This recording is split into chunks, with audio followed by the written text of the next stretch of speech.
ಎದುರು ಬಂದಿದೆ. ಹಗ್ಗ ಮುಖ್ಯಮಂತ್ರಿಗಳು ಕಂಬಳ ಕ್ರೀಡೆ ನೋಡಲು ಆಗಮಿಸಿರ್ತಕ್ಕಂಥ ಎಲ್ಲ ಕಂಬಳ ಪ್ರೇಮಿಗಳೇ,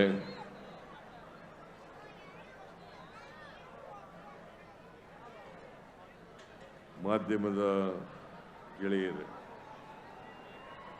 ಇದು ಭಾಷಣ ಮಾಡ್ತಕ್ಕಂಥ ವೇದಿಕೆ ಏನಲ್ಲ. ನೀವ್ಯಾರು ಕೂಡ ಇಲ್ಲಿ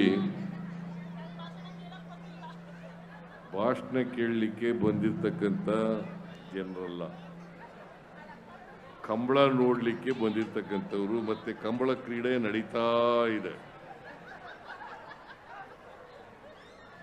ಈ ಕಂಬಳ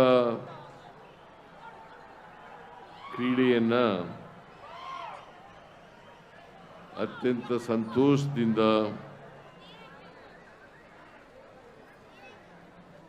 ಉದ್ಘಾಟನೆಯನ್ನ ಮಾಡಿದ್ದೇನೆ.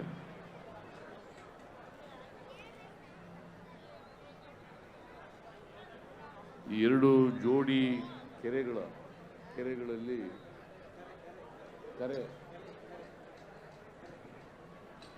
ಕಂಬಳ ನಡೀತಾ ಇದೆ.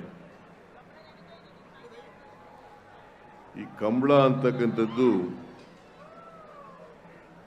ಕರಾವಳಿ ಪ್ರದೇಶದ, ವಿಶೇಷವಾಗಿ ಮಂಗಳೂರು ಮತ್ತು ಉಡುಪಿ ಈ ಜಿಲ್ಲೆಗಳ ಒಂದು ಜಾನಪದ ಕಲೆ ಇದೆ. ಅಶೋಕ್ ರೈ ಅವರ ನೇತೃತ್ವದಲ್ಲಿ ಕರಾವಳಿ ಪ್ರದೇಶದ ಈ ಜಾನಪದ ಕಲೆಯನ್ನ ಬೆಂಗಳೂರು ನಗರಕ್ಕೆ ಪರಿಚಯಿಸ್ತಕ್ಕಂಥ ಪ್ರಯತ್ನ ಮಾಡಿರ್ತಕ್ಕಂಥದ್ದು ನಿಜಕ್ಕೂ ಶ್ಲಾಘನೀಯ ಅಂತೇಳಿ ನಾನು ಭಾವಿಸ್ಕೊಂಡಿದ್ದೇನೆ. ನಾನು ಅಶೋಕ್ ರೈ ಮತ್ತು ಗುರುಕಿರಣ್ ಅವರೆಲ್ಲರೂ ಸ್ನೇಹಿತರು ಬಂದಾಗ ನಾನು ಇಷ್ಟೊಂದು ಜನ ಈ ಕಂಬಳ ನೋಡಲಿಕ್ಕೆ ಬರ್ತಾರೆ ಅಂತೇಳಿ ನಿರೀಕ್ಷೆ ಮಾಡಿರಲಿಲ್ಲ.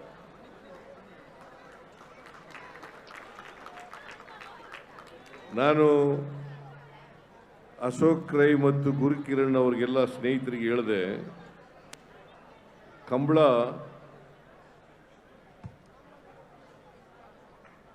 ಕರಾವಳಿ ಪ್ರದೇಶದ ಒಂದು ಕಲೆ, ಅದು ಕ್ರೀಡೆ. ಈ ಜಾನಪದ ಕಲೆ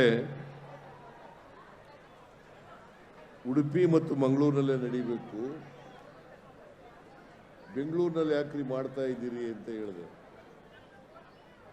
ಆಗ ಅಶೋಕ್ ರೈ ಹೇಳಿದ್ರು, ಬೆಂಗಳೂರಿನಲ್ಲಿ ಲಕ್ಷಾಂತರ ಜನ ಕರಾವಳಿ ಪ್ರದೇಶದ ಜನ ವಾಸ ಮಾಡ್ತಾ ಇದ್ದಾರೆ, ಆ ಜನರಿಗೋಸ್ಕರ ಈ ಕ್ರೀಡೆಯನ್ನ ಬೆಂಗಳೂರಿನಲ್ಲಿ ಏರ್ಪಾಡು ಮಾಡಿದ್ದೀವಿ, ನೀವು ಬರ್ರಿ ಆ ಕಾರ್ಯಕ್ರಮಕ್ಕೆ, ಬಹಳ ಜನ ಬರ್ತಾರೆ,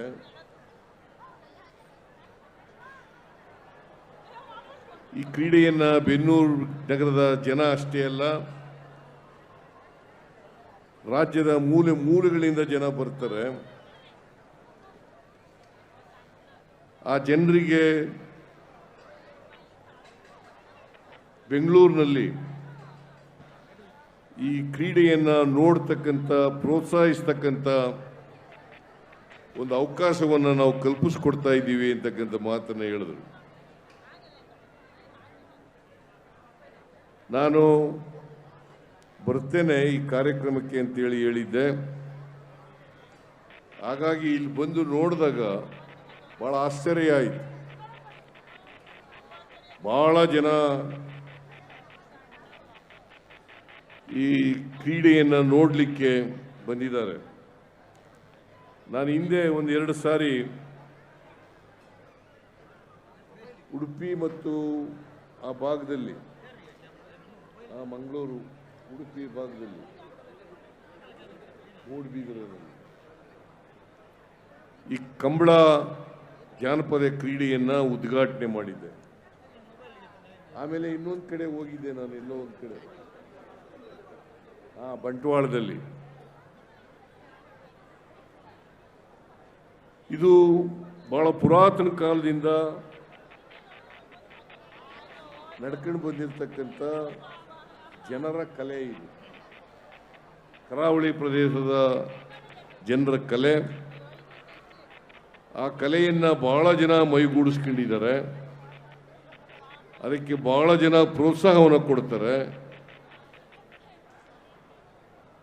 ಈ ಕಲೆ ಉಡುಪಿ ಮಂಗಳೂರಿನಲ್ಲಿ ಬಹಳ ಜನಪ್ರಿಯವಾದಂಥ ಕಲೆ. ಈಗ ತಮಿಳುನಾಡಿನಲ್ಲಿ ಜಲ್ಲಿಕಟ್ಟು ಅಂತಕ್ಕಂಥ ಒಂದು ಕಲೆ ಇದೆ. ಅಲ್ಲಿ ಓರಿಗಳನ್ನು ಬೆದರಿಸ್ತಕ್ಕಂಥ ಕಾರ್ಯಕ್ರಮ. ಇಲ್ಲಿ ಕೋಣಗಳಿಗೆ ನೊಗ ಹಾಕಿ ಆ ಕೋಣಗಳನ್ನು ಓಡಿಸ್ತಕ್ಕಂಥದ್ದು. ಕೋಣ ಸಾಕೋದು ಬಹಳ ಕಷ್ಟದ ಕೆಲಸ. ಮೊದಲು ಇದು ಎಲ್ಲ ಜನರ, ಎಲ್ಲ ಬಡವರು ಸೇರಿ ಅವ್ರ ಕ್ರೀಡೆಯಾಗಿತ್ತು. ಇತ್ತೀಚಿನ ವರ್ಷಗಳಲ್ಲಿ ಕೋಣ ಸಾಕೋದು ಬಹಳ ಕಷ್ಟದ ಕೆಲಸ. ನಾನು ಕೇಳ್ತಾ ಇದ್ದೆ, ಒಂದು ಕೋಣ ಸಾಕಬೇಕಾದ್ರೆ ಒಂದು ವರ್ಷಕ್ಕೆ 1.5 ಲಕ್ಷ 2 ಲಕ್ಷ ರೂಪಾಯಿ ಕಟ್ಟ, 15 ಲಕ್ಷ ಅಂದರೆ ಇದು ಶ್ರೀಮಂತರ ಕ್ರೀಡೆ ಆಗ್ಬಿಡ್ತದಲ್ಲ. ಕೋಣ ಸಾಕೋದು 15 ಲಕ್ಷ ಆದರೆ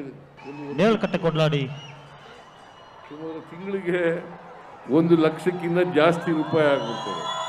ಪಾಪ ಬಡವರು ಎಲ್ಲಿಂದ